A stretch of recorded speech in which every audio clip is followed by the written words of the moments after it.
Assalamualaikum. I am Amirul Haji Muhammad and you are watching Islamic Finance at the Capital. Today, we will be discussing on the Islamic banking development in Malaysia, its history and the pertinent issues. We have at the studio with us today Professor Saiful Azhar Rosli, Head of the Banking Department at INSEAF with us. Today, Islamic Finance at the Capital are honoured to have Professor Dr. Saiful Azhar Rosli, the Head of Banking Department at INSEAF, as our guest. Thank you. Welcome to the Capital. Thank you. Basically, what have been the development of Islamic banking in Malaysia over the couple of years? Thank you, Mr. Amirul, for inviting me to Capital TV to talk about Islamic banking. Assalamualaikum warahmatullahi wabarakatuh. Waalaikumsalam. The Islamic banking business actually is a very important component of the economy because, as we know, businesses require financing, and the household, they have surpluses and they want to put their savings into banks or into other financial institutions in order to generate more income. So it is very important for the government to provide an alternative to the people, apart from offering conventional banking business. The Islamic banking services was made available in 1983 when our government set up the Bank Islam Malaysia Berhad with conjunction to the enactment of the Islamic Banking Act in 1983. Right, so that particular banking license was given to Bank Islam, and the Islamic bank, Bank Islam as a commercial bank, runs just like any other bank, where they are required to hold capital, and with that capital they will mobilize deposits, and deposit fund will be used to make financing, basically to extend financing facilities to the customer. Whether they want to buy, they may want to buy property or to buy, automobile, so they need financing. So the Islamic bank provides the facilities that is free from any implication of riba or interest. Okay, you were saying that Islamic banking proper in Malaysia started in 1983. Some would argue that it started with the establishment of Tabung Haji. What do you have to say about it? Is it with the establishment of Bank Islam in 1983 or much earlier when Tabung Haji started? Yes, correct. I think Tabung Haji has made a significant contribution to the Islamic financial landscape because they started the so-called system of deposit mobilization using the Islamic values. So Tabung Haji issue deposit product for the potential pilgrims to put in, but then Tabung Haji, in order to generate earning from the savings, they conducted financing transaction that is in line with Islamic values. So in a sense, Tabung Haji has been the pioneer of Islamic finance actually. So it started with Tabung Haji, then Bank Islam. So you mean to say that there was Islamic banking never existed before Tabung Haji was well, in other parts of the world, the first Islamic bank was set up in Egypt.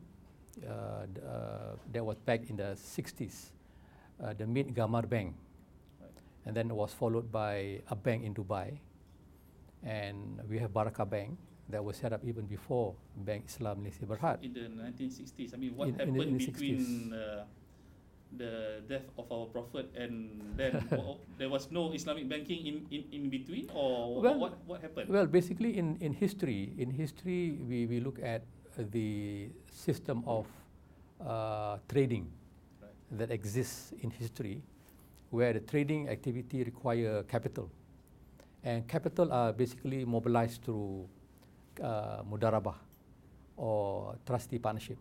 So even earlier before the prophetic era, capital were mobilized from riba. So the merchant capital was mobilized from riba, from loans, from Right. qardu with riba. Okay. So meaning that the merchants, the traders, they need capital to buy their merchandise. So they will look for capital, and that capital is basically loans given by the rich people in Mecca, like Abu Jahal or Abu Sufyan. So they gave a loan or qardu with interest or riba to these traders, and the traders will do the so-called the ordinary, the usual trading transaction, buy wholesale, sell retail. So the financing is based on riba. Right. The operation is based on trading. But when Islam comes, Islam says that Allah has allowed trading, but prohibits riba. Yeah. So meaning that that in order to finance the trading transaction, it has to be through a new system, which is trading, right? Meaning that the capital that a trader require can no longer be sourced from riba.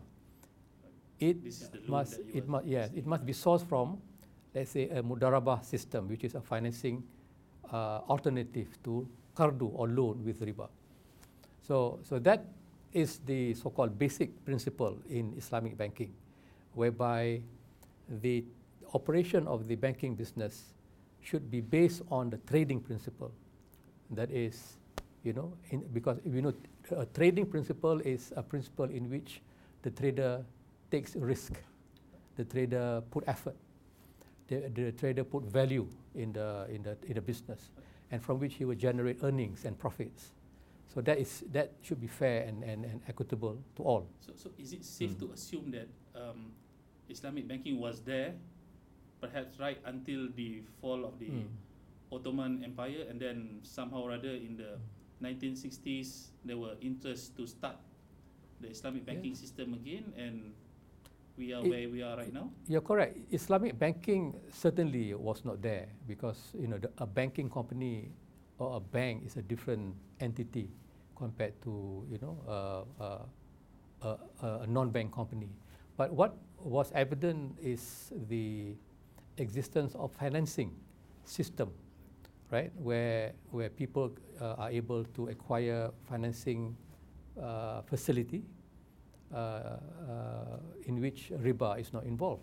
So one example, as I said earlier, that the financing is given through a system of equity, which is mudarabah. Mudarabah and musyarakah. Yes, that's the financing part. But the operation part can be trading, it can be ijara, it can be leasing, it can be salam, it can be istisna, right? So in the trading concept, we have two entities. Number one is the capital of that business. Number two is the kind of operation the business is undertaking.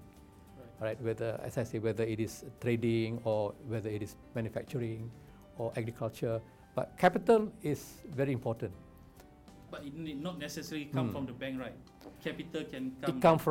Capital come from individuals, right? We don't have a so-called a business entity that provides capital. Normally, it comes from individuals or a group of individuals providing the so-called capital injection to the business. Yep. So basically, tabung haji, modern Malaysia, tabung haji, yep. and 83 Bank Islam. What next after Bank Islam? 83 was the time when Islamic Bank was set up. In 1999, the central bank basically encouraged the conventional bank to establish what we call Islamic windows. What they call it then was Sistem Perbankan Tanpa Faedah, SPTK. So there's no benefit. Tanpa faedah. Very good. I believe they call it interest-free banking scheme. Yes. But when you translate it to Malay, Malay, there's no benefit to the community. Correct. Right. So, but then that Islamic windows is basically a unit within a conventional bank, whereby the running of that unit is controlled by the mother. So to some extent, there isn't much independence in terms of running the Islamic business. So in the year 2005, the Bank Negara allows the conventional bank to convert the Islamic windows into Islamic subsidiaries. right? So we have, let's say, CMB Islamic, we have Maybank Islamic, and we have, let's say, Hong Leong Islamic.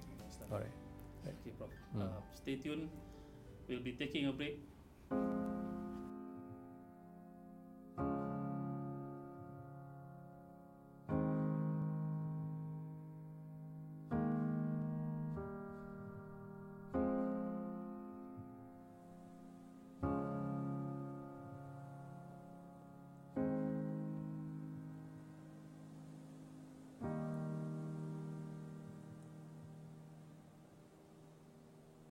Welcome back to Islamic Finance at the Capital.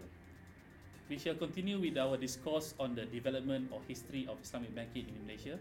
Prof. Saiful, just now you were mentioning about the Islamic banking subsidiaries being set up after initially the no benefit banking or the interest-free banking system, or you call it scheme perbankan tanpa faedah, was initially set up in 1993. Can you continue?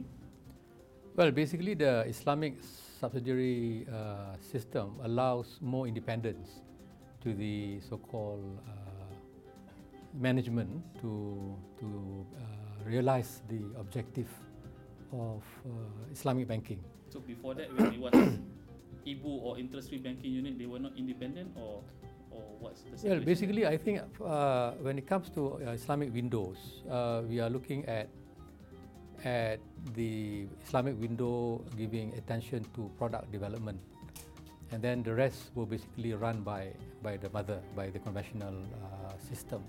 So meaning that if there is a high purchase, Islamic high purchase that was initiated by the window, but then when it comes to marketing and collection and all that, it is done by the conventional proper.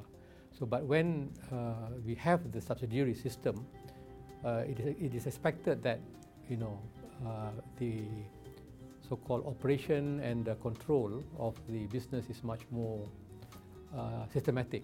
Right. So basically, when you have a subsidiary, there will be, if you have a GM for conventional banking, then you have a GM for the Islamic banking operations, and you don't have you don't have to refer back to the conventional banking for. Well, to some extent, I think both of them leverage on each other. I presume that the mother bank injected its capital to the Islamic subsidiary, and then when it comes to executing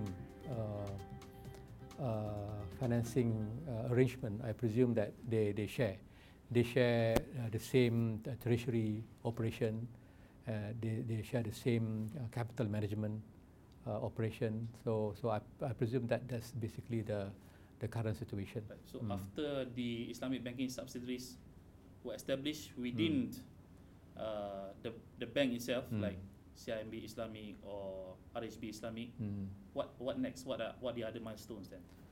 I do hope that the subsidiary company can become an independent Islamic bank, so that they can actually prove that they can survive without any assistance of the mother, right? Otherwise, it will be difficult for the Islamic bank to basically compare its performance with full-fledged Islamic bank like Bank Muamalat or Bank Islam Malaysia Berhad. So they ought to be, set free by the mother, and then I presume that should be the next step to go. It's strange that you mentioned about comparing between a subsidiary and independent Islamic banks. I'll talk about it later on in the issues. Yes. So how about the other milestones after the setting up? I mean, what other innovations or development happened after the setting up of the Islamic banking subsidiaries? I think one of the problem of Islamic banking is liquidity. There was too much excess liquidity back in in the early years, and one of the ways to mop up the liquidity is to initiate an Islamic bond market. So initially, I think after the financial crisis, the government is looking at the prospect of reducing dependence on bank loan. So the bond market was under the capital market master plan. So the bond market was basically initiated, and that came with it the Islamic private debt securities. And in the year 2001, Malaysia government issued the first so-called structured product called the Global Malaysian Sukuk, which is basically a product, a bond, an Islamic bond, which is new and it is new and with full of innovative features that differentiate it with conventional bonds. But this was the aftermath of the 97 and 98 crisis. I believe before that they had issued what they call GII, government investment issues, or GIC, depending on who you talk to mop up the excess liquidity. And then after that they issued the Global Islamic Bond. After that, the GII is not issued to mop up the liquidity. It is issued to satisfy the statutory reserve liquidity requirement. But then it is the IPDS, the BAIDS and the MUNIF, that play an important role